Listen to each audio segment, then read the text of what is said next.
ಅಯೋಧ್ಯೆಯಲ್ಲಿ ಹುಂಡಿ ಕಳ್ತನ ಆಯ್ತು, ಬದ್ರಿನಾಥ್ನಲ್ಲೂ ಕೂಡ ಅಂಥದ್ದೇ ಪ್ರಸಂಗ ಆಯ್ತು ಅಂತ ನೀವು ಇಲ್ಲಿ ತನಕ ಕೇಳ್ಕೊ ಬಂದ್ರಿ ಅಲ್ವಾ. ಅದರ ತದ್ವಿರುದ್ಧವಾದ ಒಂದು ಸುದ್ದಿಯನ್ನ ನಿಮ್ ಗಮನಕ್ಕೆ ತರ್ತೀವಿ. ನಮ್ಮ ಕರ್ನಾಟಕದ್ದು ಮೇಲ್ಕೋಟೆ ಇದೆಯಲ್ಲ, ಮೇಲ್ಕೋಟೆ ಹುಂಡಿ ಕಾಣಿಕೆ ಸಂಗ್ರಹದಲ್ಲಿ ದಿಢೀರ್ ಅಂತ ಹೆಚ್ಚಳ ಆಗಿದೆ. ಐ ರಿಪೀಟ್, ಕಾಣಿಕೆ ಹಣ ದಿಢೀರ್ ಅಂತ ಹೆಚ್ಚಳ ಆಗಿದೆ. ಯೋಗ ನರಸಿಂಹಸ್ವಾಮಿ ಹುಂಡಿಯಲ್ಲಿ 17.38 ಲಕ್ಷ ಹಣ ಸಂಗ್ರಹ ಆಗಿದೆ. ಹಂಗ್ ನೋಡೋದಾದ್ರೆ ಕಳೆದ ಸಾಲಿಗಿಂತ ಇದು ಅಧಿಕ ಕಾಣಿಕೆ ಸಂಗ್ರಹ ಅಂತ ಇದ್ದಾರೆ ಟ್ರಸ್ಟ್ನವರು. ದಾಖಲೆ ಪ್ರಮಾಣದಲ್ಲಿ ಈ ಸಲ ಕಾಣಿಕೆ ಹಣ ಹೆಚ್ಚಾಗಿದೆ. ಇದು ಜನರ ಕುತೂಹಲಕ್ಕೆ ಕಾರಣ ಆಗ್ತಾ ಇದೆ. ಈ ಹುಂಡಿ ಹಣ ಈ ಪ್ರಮಾಣದಲ್ಲಿ ಏರಿಕೆ ಆಗಿರೋ ರಹಸ್ಯ, ಹುಂಡಿ ಕಳ್ಳರಿಗೆ ಬ್ರೇಕ್ ಹಾಕಿದ್ದೇ ಈ ಏರಿಕೆಗೆ ಕಾರಣನಾ?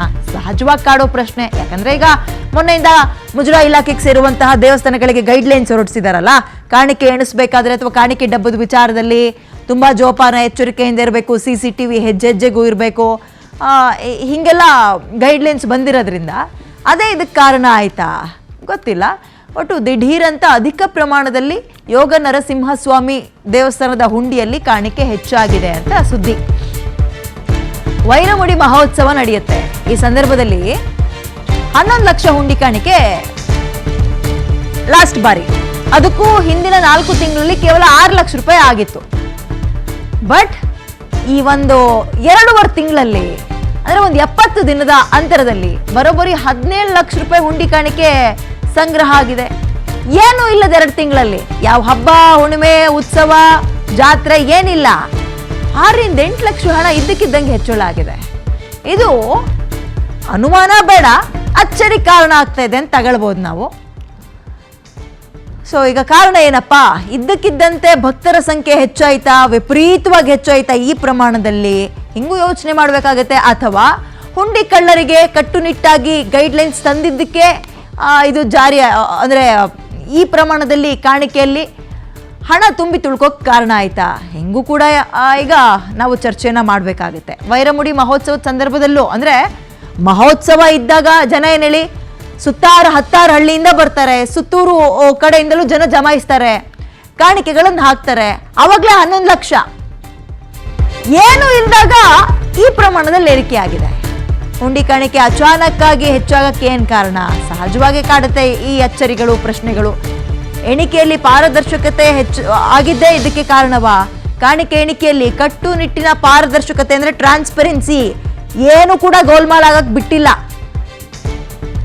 ಹಾಗಾಗಿ ಲೋಪ ಆಗಿಲ್ಲ, ಹುಂಡಿ ತುಂಬಾ ಕಾಣಿಕೆ ಕಂಡು ಬಂದಿದೆ ಅಂತ ಈಗ ಮಾತು.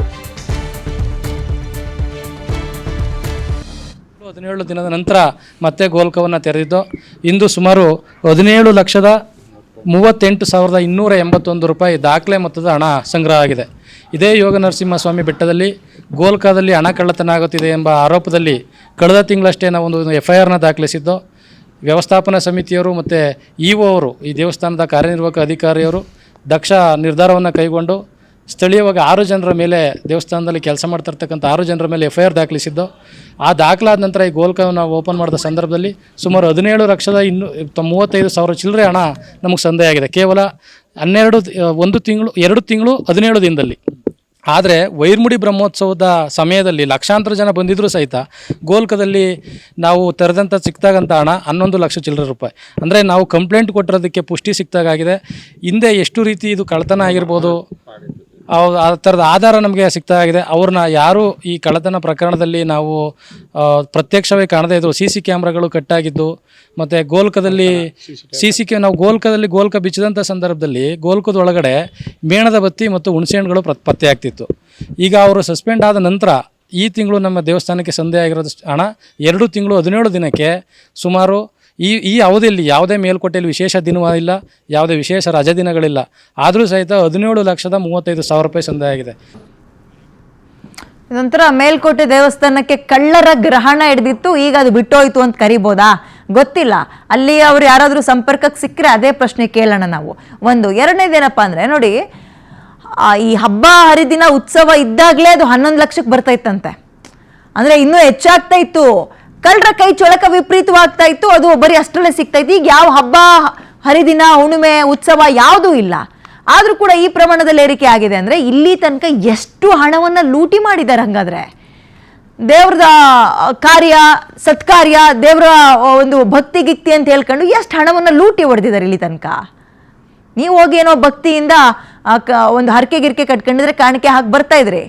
ಅದು ಮೇಲ್ಕೋಟೆ ದೇವಾಲಯಕ್ಕೆ ಹೋಗ್ತಾ ಇತ್ತು ಹೆಸರಿಗೆ ಬಟ್ ಸ್ವಲ್ಪ ಹೊತ್ತಲ್ಲ ಬೇರೆ ಕಳ್ಳರು ಮನೆಗೆ ಹೋಗಿ ಸೇರ್ಕೊಳ್ತಾ ಇತ್ತು ಅಂತ. ಸೊ ಇದೀಗ ಆ ಕಳ್ಳರ ಗ್ರಹಣ ಬಿಟ್ಟಂಗಾಗಿದೆ. ಹುಂಡಿ ಎಣಿಕೆಯ ದೃಶ್ಯವನ್ನು ಕೂಡ ನೋಡ್ತಾ ಇದ್ದೀರಿ. ಸೊ ತುಂಬ ಟ್ರಾನ್ಸ್ಪರೆನ್ಸಿ ಅಥವಾ ಪಾರದರ್ಶಕತೆ ಎದ್ದು ಕಾಣ್ತಾ ಇದೆ. ಕಟ್ಟುನಿಟ್ಟಿನ ಕ್ರಮಕ್ಕೆ ಮುಂದಾಗಿದ್ದಾರೆ. ಸೊ ಕಳ್ಳರ ಕೈಗೆ ಬೀಗ ಬಿದ್ದಿದೆ. ಹುಂಡಿ ಹಣ ಅಪಾರ ಪ್ರಮಾಣದಲ್ಲಿ ಏರಿಕೆಯಾಗಿದೆ. ನೋಡ್ರಿ, ನಾವು ಅಯೋಧ್ಯೆಯಲ್ಲಿ ಏನು ನೋಡಿದ್ವಿ ಹೇಳಿ, ಕೋಟ್ಯಾಂತರ ರೂಪಾಯಿ ನುಂಗ್ ನೀರು ಕುಡ್ದಿದ್ದಾರೆ ಅಂತ ಸುದ್ದಿ ಓದಿದ್ವಿ. ಆಮೇಲೆ ಬದ್ರಿನಾಥ ಟೆಂಪಲ್ನಲ್ಲೂ ಅಷ್ಟೇ. ಇದರ ನಡುವೆ ನಮ್ಮೂರಿನಲ್ಲಿ ಹಿಂಗೆ ಅಂತ ಖುಷಿ ಸುದ್ದಿಯಲ್ಲೇನ್ರಿ. ದೇವಸ್ಥಾನ ಸಮಿತಿಯ ಸದಸ್ಯ ಸತೀಶ್ ನಮ್ಮ ಜೊತೆ ದೂರವಾಣಿ ಸಂಪರ್ಕಕ್ಕೆ ಸಿಕ್ಕಿದ್ದಾರೆ, ಮಾತಾಡ್ಸೋಣ. ಸತೀಶ್ ಅವರೇ ನಮಸ್ಕಾರ. ನನ್ನ ಧ್ವನಿ ನಿಮಗೆ ಕೇಳಿಸ್ತಾ ಇದೆ ಅನ್ಕೊಳ್ತೀನಿ. ಕೇಳುತ್ತಿದೆ ಮೇಡಮ್, ನಮಸ್ತೆ. ಈಗ ನಿಮ್ಮ ಅನುಮಾನ, ನಿಮ್ಮ ಪ್ರಶ್ನೆ ಏನ್ ಮೂಡಿಸ್ತಾ ಇದೆ? ಇದ್ದಕ್ಕಿದ್ದಂತೆ ಯಾವ ಹಬ್ಬ ಹರಿದಿನ ಇಲ್ಲ, ಕಾಣಿಕೆ ವಿಚಾರದಲ್ಲಿ ಈ ಪ್ರಮಾಣದಲ್ಲಿ ಏರಿಕೆಯಾಗಿರೋದು? ಮೇಡಮ್, ಇದನ್ನ ತನಿಖಾ ಹಂತದಲ್ಲಿದೆ, ತನಿಖಾ ಅಧಿಕಾರಿಗಳಿಗೆ ಹೇಳ್ಬೇಕಾಗ್ತದೆ ನಮ್ಗೆನೆ. ಈಗ ನಾವು ವೈರ್ಮುಡಿ ಉತ್ಸವಕ್ಕೆ ಲಕ್ಷಾಂತರ ಜನ ಭಕ್ತಾದಿಗಳು ಮೇಲ್ಕೋಟೆಗೆ ತಮ್ಗೆಲ್ಲ ಗೊತ್ತಿರೋ ರೀತಿ ವಿವಿಧ ರಾಜ್ಯಗಳಿಂದ ಮತ್ತೆ ನಮ್ಮ ಸ್ಥಳೀಯವಾಗಿ ಆಗಮಿಸ್ತಾರೆ. ವೈರ್ಮುಡಿ ಉತ್ಸವ ಮುಗಿದ ಸುಮಾರು ಒಂದು 15 ದಿನದ ನಂತರ ನಾವು ಗೋಲ್ಕವನ್ನ ತೆರೆದ ಸಂದರ್ಭದಲ್ಲಿ 11,50,387 ರೂಪಾಯಿ ಸಂಗ್ರಹಣೆ ಆಗಿತ್ತು. ಅದಕ್ಕಿಂತ ಮುಂಚೆ ನಾವು ಗೋಲ್ಕ ತೆಗೆದಿದ್ವಿ, ವೈರ್ಮುಡಿ ಉತ್ಸವಕ್ಕಿಂತ ಮುಂಚೆ. ಅವಾಗ ಕೇವಲ ಬರೀ 4,89,000 ಚಿಲ್ಲರೆ ಹಣ ಸಂಗ್ರಹವಾಗಿತ್ತು ನಮ್ಗೆ. ಆದ್ರೆ ಈಗ ವೈರ್ಮುಡಿ ಉತ್ಸವ ಆದ ನಂತರ 2 ತಿಂಗಳು 17 ದಿನಗಳ ನಂತರ ನಾವು ಗೋಲ್ಕ ತೆಗೆದಂತ ಸಂದರ್ಭದಲ್ಲಿ 17,38,281 ರೂಪಾಯಿ ಹಣ ಸಂಗ್ರಹವಾಗಿದೆ. ಮತ್ತೆ ಆ ದೇವಸ್ಥಾನಕ್ಕೆ ಸಂಬಂಧಪಟ್ಟ ಹಾಗೆ ಇಷ್ಟು ಕಡಿಮೆ ಪೀರಿಯಡ್ ಅಲ್ಲಿ ಇಷ್ಟು ದೊಡ್ಡ ಹಣ ಸಂಗ್ರಹವಾಗಿರ್ತಕ್ಕಂಥದ್ದು ಇತಿಹಾಸ ಇದೆ. ಅಲ್ಲ, ಈ ಮ್ಯಾಜಿಕ್ ಗೆ ಏನಾದ್ರೂ ಒಂದು ಕಾರಣ ಇರ್ಬೇಕಲ್ಲ. ನೀವೇ ಊರ್ನವ್ರು ಕುತ್ಕೊಂಡು ಅಥವಾ ಸಮಿತಿ ಸದಸ್ಯರು ಚರ್ಚೆ ಮಾಡಿರ್ತೀರಲ್ಲ, ಈ ಮ್ಯಾಜಿಕ್ ಆಗಕ್ಕೆ ಏನ್ ಕಾರಣ ಅಂತ? ಖಂಡಿತ ಚರ್ಚೆ ಮಾಡಿದ್ವಿ. ಮೇಲುಕೋಟೆಯಲ್ಲಿ ಗೋಲ್ಕದಲ್ಲಿ ಕಳ್ತನ ಆಗ್ತಿದೆ ಅಂತಕ್ಕಂಥದ್ದು ಸ್ಥಳೀಯವಾಗಿ ಹಲವಾರು ವರ್ಷಗಳಿಂದ ಸ್ಥಳೀಯ ಚರ್ಚೆ ಇತ್ತು. ಅದು ಈಗ ಕಳೆದ ಜನವರಿ ತಿಂಗಳಲ್ಲಿ ನಾವೇನ್ ಮಾಡಿದ್ವಿ, ಒಂದು ಸ್ಪೈ ಕ್ಯಾಮ್ರಾವನ್ನ ಅಳವಡಿಸಿದ್ವಿ ದೇವಸ್ಥಾನಕ್ಕೆ. ಇದಕ್ಕಿದ್ದಾಗೆ ಸ್ಪೈ ಕ್ಯಾಮ್ರಾಗಳು ಒಂದಿನ ಕಟ್ಟಾಗಿ ಹೋಗಿದ್ದು, ಮತ್ತೆ ನಾವೇನ್ CC ಕ್ಯಾಮ್ರಾ ಹಾಕಿರ್ತೀವಿ ಆ DVR ಗಳು ಸುಟ್ಟೋಗಿತ್ತು. ಆದ್ರೆ ನಮ್ಮ CC ಕ್ಯಾಮ್ರಾದಲ್ಲಿ ಯಾವ್ದ್ರಲ್ಲೂ ಯಾರು ಕಟ್ ಮಾಡಿದ್ದಾರೆ, ಯಾರು ಗೋಲ್ಕದಲ್ಲಿ ದುಡ್ಡು ಕಟ್ಟಿದ್ದಾರೆ, ಇದು ಯಾವ್ದು ರೆಕಾರ್ಡ್ ಇರ್ಲಿಲ್ಲ. ಆಗ ನಾವೇನ್ ಮಾಡಿದ್ವಿ, ಅವತ್ತು ಕರ್ತವ್ಯ ಮಾಡ್ತಿದ್ದವ್ರಿಗೆ ಒಂದು ನೋಟಿಸ್ ಅನ್ನ ಕೊಟ್ವಿ. ಈ ತರ ನೀವು ಕರ್ತವ್ಯ ಅಲ್ಲಿ ಕಾವಲುಗಾರ ಆಗಿರ್ತಕ್ಕಂಥವ್ರಿಗೆ ನೋಟಿಸ್ ಕೊಟ್ವಿ, ಮತ್ತೆ ಅರ್ಚಕರಿಗೂ ಕೊಟ್ಟಿದ್ವಿ. ಈ ತರ CC ಕ್ಯಾಮ್ರಾಗಳು ಸ್ಪೈ ಕ್ಯಾಮ್ರಾಗಳೆಲ್ಲ ವೈರ್ ಕಟ್ ಆಗಿದೆ, ಸ್ಪೈ ಕ್ಯಾಮ್ರಾ ಕಳ್ತನ ಆಗಿದೆ, ಇದಕ್ಕೆ ನಿಮ್ ಉತ್ತರ ಏನು ಅಂತ ಹೇಳ್ತಾರೆ ಕೇಳಿದ್ರೆ ನಾವು, ಅವರು ಹೈಕೋರ್ಟ್ಗೆ ಹೋಗಿ ಸ್ಟೇ ತಂದಿದ್ರು ಆ ನೋಟಿಸ್ ಮೇಲೆ, ಉತ್ತರ ಕೊಡಲ್ಲ ಅಂತ. ಹೈಕೋರ್ಟ್ ಅಲ್ಲಿ ಸ್ಟೇ ಇತ್ತು. ಆ ನಂತರ ಕಳೆದ 3ನೇ ತಿಂಗಳಲ್ಲಿ ಸ್ಟೇ ವೆಕೇಟ್ ಆಗುತ್ತೆ, ಹೈಕೋರ್ಟ್ ಆರ್ಡರ್ ಕ್ಲಿಯರ್ ಆಗಿರುತ್ತೆ, ನೀವು ಉತ್ತರವನ್ನ ದೇವಸ್ಥಾನಕ್ಕೆ ನೀಡ್ಲೇಬೇಕು. ಆದ್ರೆ ದೇವಸ್ಥಾನ 6 ವಾರಗಳ ನಂತರ ಇವ್ರಿಗೆ 6 ವಾರಗಳ ಕಾಲಾವಕಾಶ ಕೊಟ್ಟು ಆ ನಂತರ ಉತ್ತರ ಪಡೀರಿ ಅಂತ ಹೈಕೋರ್ಟ್ ಆದೇಶ ಇತ್ತು. ಆ ನಂತರ ಮತ್ತೆ ಇನ್ನೊಂದು ಈಗ ಆರೋಪ ಹೊತ್ಕೊಂಡಿದಾರಲ್ಲ, ಅವ್ರನ್ನೆಲ್ಲ ಆಯ್ಕೆ ಮಾಡಿದ್ದು ಹೇಗೆ ಮತ್ತು ಯಾವಾಗ? ಮೇಡಮ್, ನಮ್ಮ ದೇವಸ್ಥಾನದಲ್ಲಿ ಎಲ್ಲಾ ಬರಹ ಬರೆದ ಅರ್ಚಕರು, ಅಂದ್ರೆ ನಮ್ ದೇವಸ್ಥಾನಕ್ಕೆ ಒಂದು ಕೈಪಿಡಿ ಇದೆ. ಕೈಪಿಡಿಲಿ ಯಾವ್ಯಾವ ಕೆಲಸ ಮಾಡ್ಬೇಕು ಅಂತ ನೇಮಿಸಿರ್ತಾರೆ, ಆ ಕೆಲಸ ಮಾಡ್ತಾ ಬಂದಿರ್ತಾರೆ. ಮತ್ತೆ ವಂಶ ಪಾರಂಪರ್ಯ ವೃತ್ತಿಗಳಲ್ಲೇ ಆಯ್ಕೆ ಆಗಿರ್ತಾರೆ ಇವರೆಲ್ಲ. ಹಾಗಾಗಿ ಅದು ನಡೀತಾನೆ ಬರ್ತಿತ್ತು. ಮತ್ತೆ ನಿಮ್ಗೆ ಇನ್ನೊಂದು ಬಹಳ ಆಶ್ಚರ್ಯ ಅನಿಸ್ಬೋದು ನಿಮ್ಗೆಲ್ಲ, ಗೋಲ್ಕ ಹೊಡೆದಂತ ಸಂದರ್ಭದಲ್ಲಿ ಗೋಲ್ಕದೊಳಗಡೆ ಹುಣಸೆ ಹಣ್ಣು ಮತ್ತೆ ಮೇಣ ಸಿಕ್ತಿತ್ತು ನಮ್ಗೆ. ಏನದು, ಅದ್ರ ಹಿನ್ನೆಲೆ ಏನು? ಮೇಣ ಸಿಕ್ಕಿದ್ರೆ ಏನು ಅಂತ ಸ್ಥಳೀಯವಾಗಿ ಜನ ಏನ್ ಹೇಳ್ತಾರೆ ಅಂತಂದ್ರೆ, ಒಂದು ತಂತಿ ಸರಳಿ ಇರುತ್ತಲ್ಲ, ಅದಕ್ಕೆ ಮೇಣವನ್ನ ಸುತ್ತಿ ಗೋಲ್ಕಕ್ಕೆ ಚುಚ್ಚಿ ಎಳೆದ್ರೆ ದುಡ್ಡು ವಾಪಸ್ ಬರುತ್ತಲ್ಲ, ಅಂಟತ್ತೆ ಅಂತ ಅಂಟತ್ತೆ ಅದನ್ನ ತಗೋತಾರೆ ಅನ್ನೋದು ಸ್ಥಳೀಯವಾಗಿ ಮಾತಿತ್ತು. ಹುಣಸೆ ಹಣ್ಣು ಅದೇನೆ ಒಂದು ತಳಗೆ ಹಾಕಿ ಗೋಲ್ಕದೊಳಗಡೆ ಬಿಟ್ರೆ ನೋಟು ಹುಣಸೆ ಹಣ್ಣು ಕಚ್ಕೊಳ್ಳುತ್ತೆ, ಮೇಲೆ ಎಳೆದ್ರೆ ಬರುತ್ತೆ ಅಂತಕ್ಕಂಥದ್ದು ಗೋಲ್ಕ ಹೊಡೆದಾಗ ದೇವಸ್ಥಾನದ ಎಲ್ಲಾ ಸಿಬ್ಬಂದಿಗಳು ನೋಡ್ತಿದ್ರು, ಅದು ಸಿಕ್ತಿತ್ತು ಸಹಿತ. ಅಲ್ಲ, CCTV ಇಂಥದ್ದು ಏನು ವ್ಯವಸ್ಥೆ ಇಲ್ವಾ ಅಲ್ಲಿ?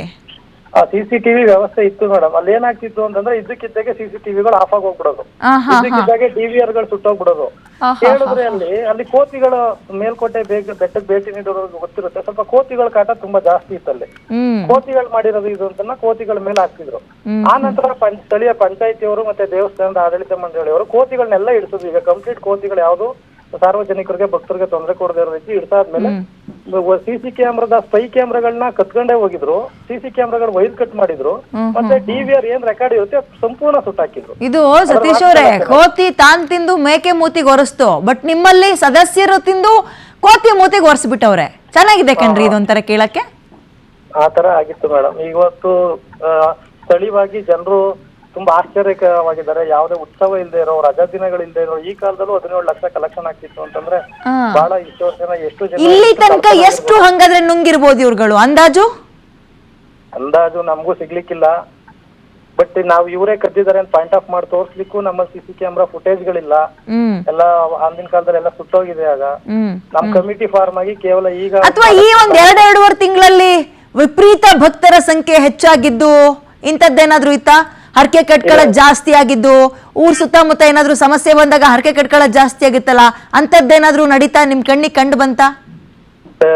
ಈ ನಾವು ನೋಡಿರೋ ಪ್ರಕಾರ ಈ 2.5 ತಿಂಗಳಲ್ಲಿ ಸಾಮಾನ್ಯ ಜನಸಂಖ್ಯೆನೇ ಇರ್ತಕ್ಕಂಥದ್ದು. ಯಾಕೆಂದ್ರೆ ಯಾವುದೇ ರೀತಿಯಾದ ವಿಶೇಷವಾದ ಉತ್ಸವಗಳನ್ನ ಮೇಲ್ಕೋಟೆ ನಡೆದೇ ಇಲ್ಲ. ಮತ್ತೆ ಶಾಲಾ ಕಾಲೇಜುಗಳಿಗೆ ಕಂಪ್ಯೂಟರ್ಸ್ ರಜೆಗಳಿಲ್ಲ. ಇದನ್ನ ನಾನು ಸರ್ಕಾರವನ್ನ ಒತ್ತಾಯ ಮಾಡ್ತೀವಿ. ಇದು ಆಲ್ರೆಡಿ ಈ ಕೇಸು ಮೊನ್ನೆ ಆಯುಕ್ತರ ಕಚೇರಿಯಲ್ಲಿದೆ, ಮತ್ತೆ ಹೈಕೋರ್ಟ್ ಅಲ್ಲಿ FIR ಕ್ಲಾಸ್ ಹೋಗಿದ್ದಾರೆ. ಸರ್ಕಾರಗಳು ಇದನ್ನ ಗಂಭೀರವಾಗಿ ಪರಿಗಣಿಸ್ಬೇಕು.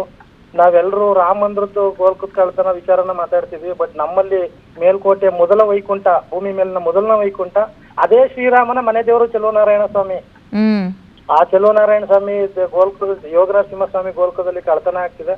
ಸರ್ಕಾರ ಇನ್ನೂ ಹೆಚ್ಚಿನ ದೊಡ್ಡ ಮಟ್ಟದ ತನಿಖೆಗೆ ಆಗ್ರಹಿಸಬೇಕು ಅಂತೇಳಿ ನಾನು ಸಮಿತಿಯವರ ಪರವಾಗಿ, ಆಡಳಿತ ಮಂಡಳಿಯವರ ಪರವಾಗಿ ನಾನು ವಿನಂತಿಸ್ತೀನಿ. ಓಕೆ, ಏನೋ ಆ ಕಳ್ಳರ ಗ್ರಹಣ ಹಿಡ್ದಿದ್ರೆ ಬಿಡ್ತಲ್ಲ ಬಿಡ್ರಿ, ಅದೊಂದು ಸಮಾಧಾನ ಪಡ್ಕೊಳ್ಳಿ. ನೋಡೋಣ ಯಾರ್ಯಾರಿಗೆ ಏನೇನ್ ತಕ್ಕ ಶಾಸ್ತಿ ಆಗುತ್ತೆ ಅಂತ. ಥ್ಯಾಂಕ್ ಯು ಸೋ ಮಚ್ ಇಷ್ಟೊತ್ತು PNS ವಿಸ್ತಾರ ಜೊತೆ ಮಾತಾಡಿದ್ದಕ್ಕೆ. ಈಗ ಅಯೋಧ್ಯೆಯಲ್ಲಿ ಈ ಹುಂಡಿ ಕಳ್ತನ ಆಯ್ತಲ್ಲ, ಅದನ್ನ ಗಮನದಲ್ಲಿಟ್ಕೊಂಡು ನಮ್ಮ ರಾಜ್ಯದಲ್ಲಿ ಒಂದು ಗೈಡ್ಲೈನ್ಸ್ ತಂದ್ರು. ಏನು ಅಂದ್ರೆ ಈ ಕಾಣಿಕೆ ಎಣಿಕೆ ವಿಚಾರದಲ್ಲೆಲ್ಲ, ಹುಂಡಿ ಎಣಿಕೆ ವಿಚಾರದಲ್ಲಿ CCTV ಕಣ್ಗಾವಲನ್ನ ಹೆಚ್ಚು ಮಾಡಬೇಕು ಅಂತ ರಾಜ್ಯದಲ್ಲಿ ಮುಜರಾಯಿ ದೇಗುಲಗಳಿಗೆ ಹೊಸ ಗೈಡ್ಲೈನ್ಸ್ ಅನ್ನ ಹೊರಡಿಸಿದ್ರು. ದೇವಸ್ಥಾನದ ಹುಂಡಿ ಹಣ, ಚಿನ್ನಾಭರಣ ಎಲ್ಲದರ ಲೆಕ್ಕಕ್ಕೂ ಕೂಡ ಕಟ್ಟುನಿಟ್ಟಿನ ರೂಲ್ಸ್ ತರಬೇಕು ಅಂತ ಮುಜರಾಯಿ ದೇಗುಲಗಳಲ್ಲಿ CCTV ಅಳವಡಿಕೆಗೆ CM ಆದೇಶ ಹೊರಡಿಸಿದ್ದಾರೆ. ರಾಮ ಮಂದಿರ ದೇಣಿಗೆ ಲೂಟಿ ಬೆನ್ನಲ್ಲೇ ಕರ್ನಾಟಕದ CM ಇಲ್ಲಿ ಅಲರ್ಟ್ ಆಗಿದ್ದಾರೆ. ಕರ್ನಾಟಕದ ಮುಜರಾಯಿ ದೇಗುಲಗಳಲ್ಲಿ ಹುಂಡಿಗೆ CCTV ಕಣ್ಗಾವಲು ಇತ್ತು ಇಲ್ಲಿ ತನಕ, ಇನ್ನು ಮುಂದೆ ಇನ್ನೂ ಕೂಡ ಜಾಸ್ತಿ ಆಗುತ್ತೆ. ಸೊ ಇದರ ನಡುವೆ ನಿನ್ನೆ ನಾವು ಇದೆಲ್ಲ ಒಂದು ಪ್ರಸ್ತಾಪ ಮಾಡ್ತಾ ಇದ್ವಿ ಅಥವಾ ಚರ್ಚೆ ಮಾಡ್ತಾ ಇದ್ವಿ. ಆಗಬಾರ್ದು, ಎಲ್ಲೂ ಆಗಬಾರ್ದು. ಅದು ಮಂದಿರದಲ್ಲೂ ಹುಂಡಿ ಕಳ್ತನ ಆಗಬಾರ್ದು, ಮಸೀದಿಯಲ್ಲೂ ಆಗಬಾರ್ದು, ಚರ್ಚಲ್ಲೂ ಆಗಬಾರ್ದು. ಹಂಗನ್ಕಂಡು ಬರೀ ದೇವಸ್ಥಾನದಲ್ಲೇ ಇಲ್ಲಿ ತನಕ ಆಗಿದೆಯಾ ಅಂದರೆ ಖಂಡಿತವಾಗ್ಲೂ ಇಲ್ಲ. ದೇವಸ್ಥಾನಗಳಲ್ಲಾದಾಗ ತುಂಬಾ ಹೈಪರ್ ಆಕ್ಟಿವ್ ಆಗುತ್ತೆ, ಹೈಲೈಟ್ ಆಗುತ್ತೆ, ಮೇನ್ ಸ್ಟ್ರೀಮಿಗೆ ಬರುತ್ತೆ. ಇದೊಂದು ರೀತಿ ಪ್ರೋ ಆಕ್ಟಿವ್ ಆಗಿಬಿಡ್ತಾರೆ ಎಲ್ಲರೂ ಕೂಡ.